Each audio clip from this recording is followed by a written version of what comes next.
Welcome to our webcast, a short video interview offering you the chance to get acquainted with one of NN Investment Partners' professionals.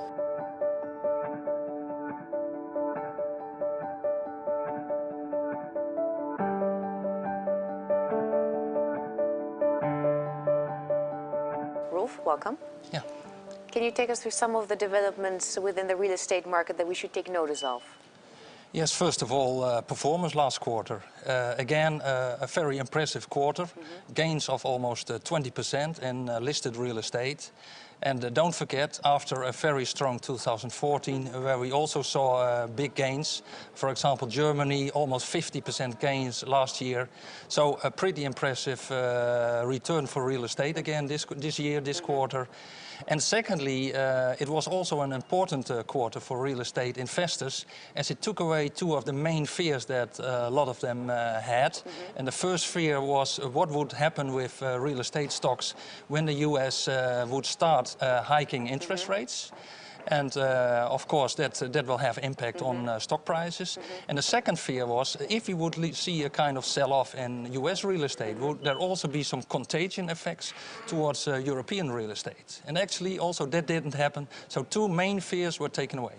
If we look at the United States, how vulnerable are real estate stocks with regards to rising rates? Yeah, that was one of the main fears that we saw amongst real estate investors, and the fear what would happen with US real estate stocks when the US would start hiking interest rates. And initially we saw a reaction of around 10% all over the board of US real estate stocks. And that was more or less a reaction that a lot of investors would expect. But after a while we saw again good results from real estate companies kicking in.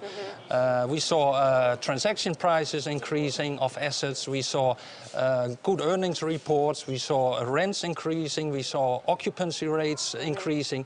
So again, investors got confidence in the growth profile of real estate stocks.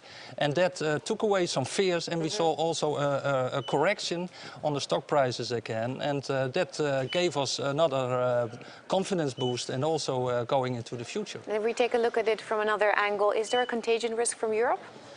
Yeah, that was the second fear that we see in real estate investing. What would happen with Europe when we would see a kind of sell-off in US real estate stocks? And also the good news last quarter was that there is limited contagion from the US to Europe. We saw quite a decoupling.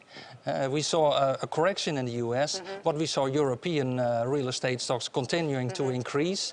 And that has all to do with the, let's say, the quantitative easing of the European Central Bank and the intensifying search for yield that we see in European investing. So it was a strong quarter and a kind of divergence between Europe and the US. Well expressed. Thank you very much, Roelf. Okay, you're welcome. And if you would like to find out more about this strategy, do please visit us at nnip.com.